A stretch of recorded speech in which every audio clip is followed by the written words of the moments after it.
Assalamualaikum warahmatullahi wabarakatuh. Perkenalkan, nama saya Fajar Agustiawan, jurusan Asuransi Syariah, semester 3, kelas C. Saya membuatnya video ini untuk memenuhi tugas mata kuliah pengantar ilmu ekonomi makro, tugas ke-8.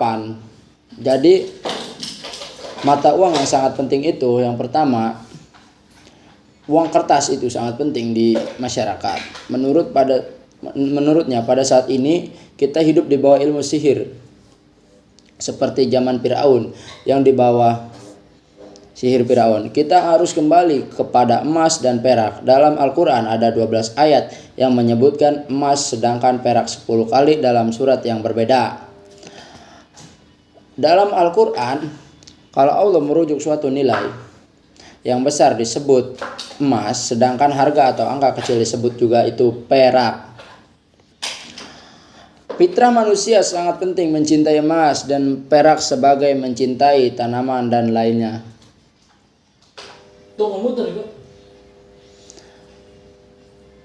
Emas dan perak sebagai harta yang harus berputar.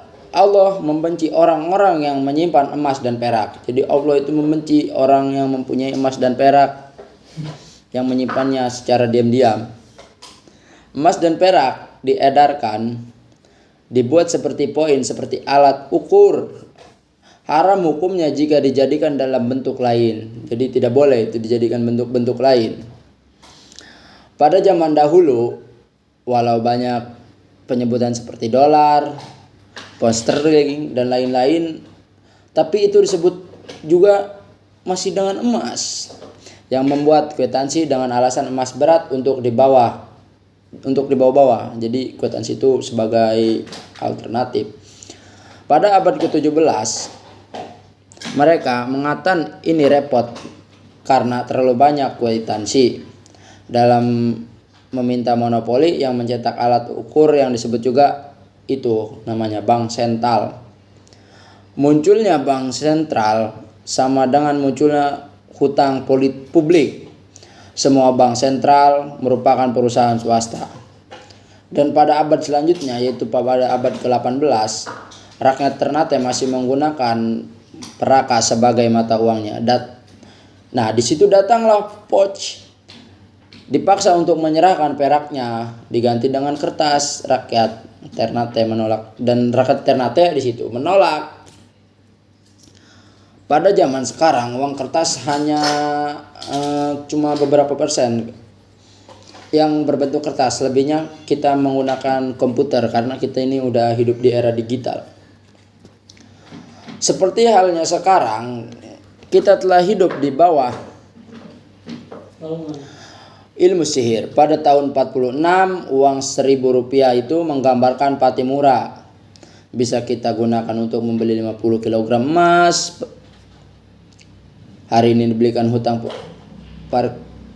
perkiraan pun tidak mau, maka diganti gambarannya dengan Soekarno-Hatta. Nolnya itu ditambah 2 jadi 100.000. Nah, dan yang ditanyakan itu 99.000 lagi kemana? Ini seperti sihir Firaun yang menjadi tali sebagai ular. Itu cerdasnya Firaun. Uang kertas yang sudah beredar ini menjadi berlipat ganda. Seiringnya tahun dia terus berlipat, semakin banyak di situ. Dan zalimnya melalui bank-bank ini, banking system. Dengan banking system ketika dipinjamkan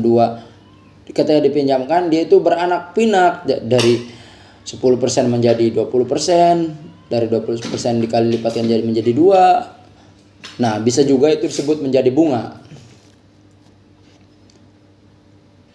Maka yang harus kita lakukan seperti yang mereka dulu lakukan, yang mengambil emas dan perak dari orang tua kita, dilebur menjadi batangan, disimpan di brankas atau di peti mati. Maka sebelum uang melebur, tukarkan menjadi emas dan perak, dinar dan dirham digunakan untuk muamalah.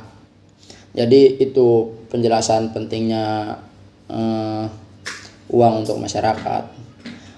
Kurang lebihnya mohon maaf. Saya Fajar Agustiawan, ucapkan terima kasih. Wassalamualaikum warahmatullahi wabarakatuh.